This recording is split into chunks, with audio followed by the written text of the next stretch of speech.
Neo Max wakes up as a green alert flashes $1 million. Outside his window, every sloth in Manhattan is screaming with joy. Agent Smythe watches the wealth spike from a cold marble office.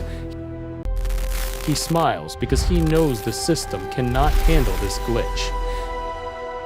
Neo Max runs to the nearest store to buy a golden watch. He finds the doors locked and the shelves are completely empty. The cashier has quit because he is now a secret millionaire. Morpho steps from a dark alley wearing his purple leather coat. He warns that money is worthless if nobody wants to work. Neo Max looks at his digital balance and the numbers turn gray. The price of a single loaf of bread reaches 10,000. I've realized that wealth is not paper, it is human creation. Trina arrives on a motorcycle and tells him to follow her. They race through a city where the architecture is literally melting. Production has failed because the incentive to serve is now gone. The grocery store is a war zone of sloths fighting for apples. Neo Max realizes his $1 million cannot buy a single fruit. Agent sends a debt sentinel to delete the excess currency. The machine's laser locks onto Neo Max's glowing digital wallet icon. Trina fires a blue pulse rifle to distract the mechanical hunter. They hide inside the Nebuchadnezzar sloth as it hovers near a bridge. Morpho pours a cup of real tea and looks at Max. I found that money is just a claim on someone else's time. If everyone stops working, the claims can never be paid back. Neo Max realizes his $1 million is just a line of code. The architect appears on a screen and demands a system reboot. A reboot means every sloth will lose everything they have saved. Oracle offers Neo Max a golden cookie and a secret plan. She tells him that true wealth is the power to produce. They must find the hidden keys to the city's production mainframe. They dive into the subway tunnels as the city above freezes. The enforcers block the tracks with clones of Agent Smythe. Stop for a second and ask, are you choosing or just reacting? Neo Max blurs as he dodges a hail of digital bullets. Trina uses a magnetic grenade to disable the agent sedans. They reach the mainframe door shaped like a giant dollar sign. Persephone waits inside wearing her floor-length red silk gown. She offers a key but demands a memory of the world. Neo Max shows her a vision of a sloth planting a tree. She smiles and the door shatters into 1,000,000 pixels. Marabin appears and claims that desire is the ultimate prison. He controls the codes for every luxury item in the city. I believe the biggest wealth hack is simply being invisible. Neo Max refuses the gold and pushes towards the CPU. The floor turns into a waterfall of binary data code. Debt Sentinels swarm the room with their golden currency claws. Trina provides cover fire with 2 glowing pulse pistols. Neo Max reaches the lever that controls the city's production flow. He realizes that value comes from effort, not just numbers. He pulls the lever and the simulation begins to reboot. The white light fades. New York looks normal, but nobody is working. Max tries to buy a juice. The vending machine is empty. Money is everywhere, but the items it buys have simply vanished.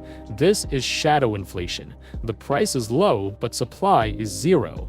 Digital notifications are actually small electric fences for your mind and soul. Morpho explains that $1 million is just a useless promise. If the farmer doesn't work, your gold cannot grow a potato. The production chain is a bridge that has completely snapped apart.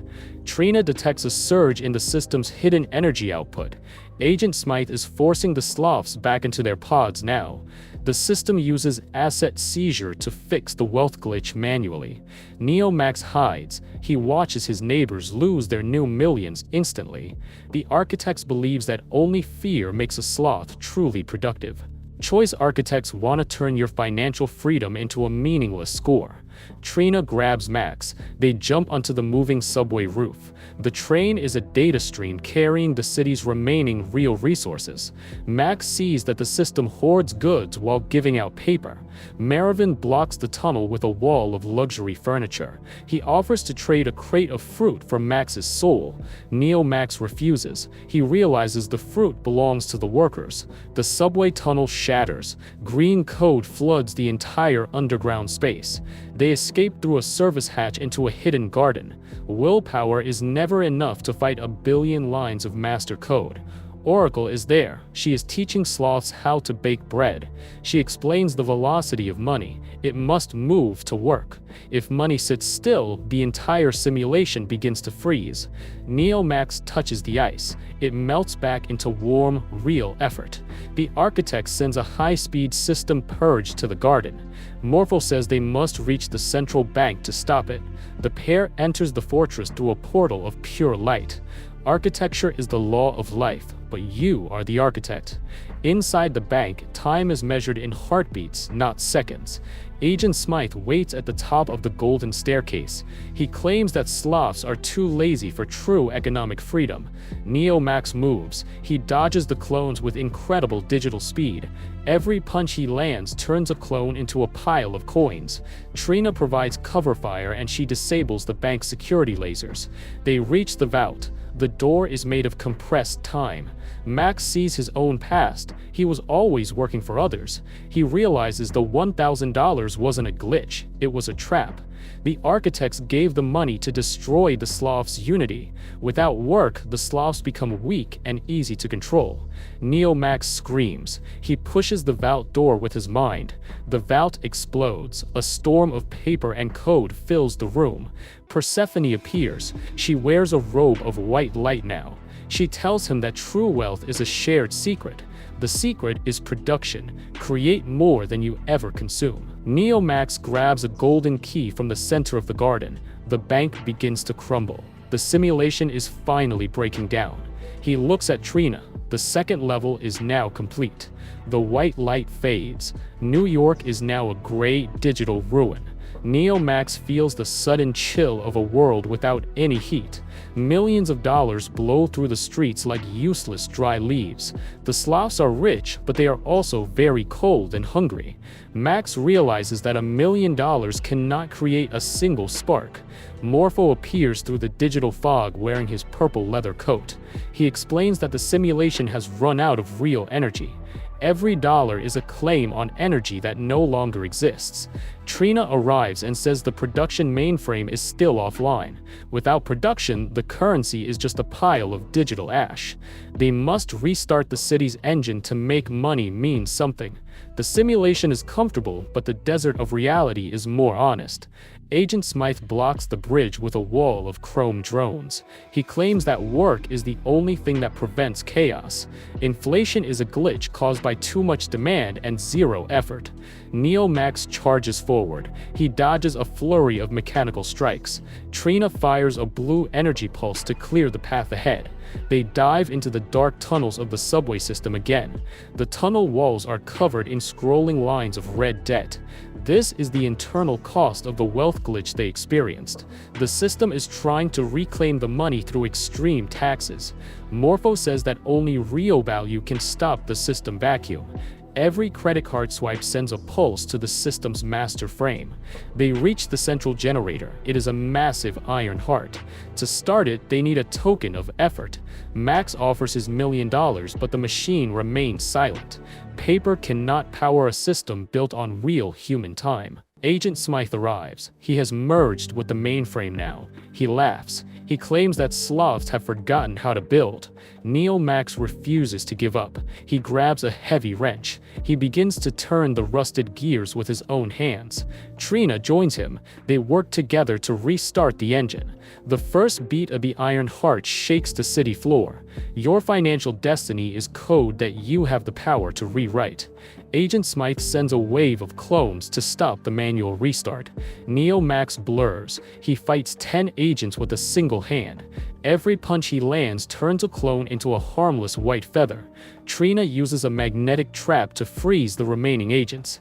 The Iron Heart begins to beat faster and glow brighter. Power returns to the city. The gray ruins begin to glow. The sloths in the streets feel the warmth of the heaters. The $1 million is gone, but the grocery stores are full. Agent Smythe glitches and his face shatters into black static. Morpho nods. He says the glitch has finally been fixed. I've learned that the weight of truth is heavier than any debt. The architect appears in a white room filled with monitors. He warns that sloths will always crave the easy path. Neo Max enters the white room and stands before the creator. He says that freedom is better than any artificial million. The third level ends as the creator offers a choice.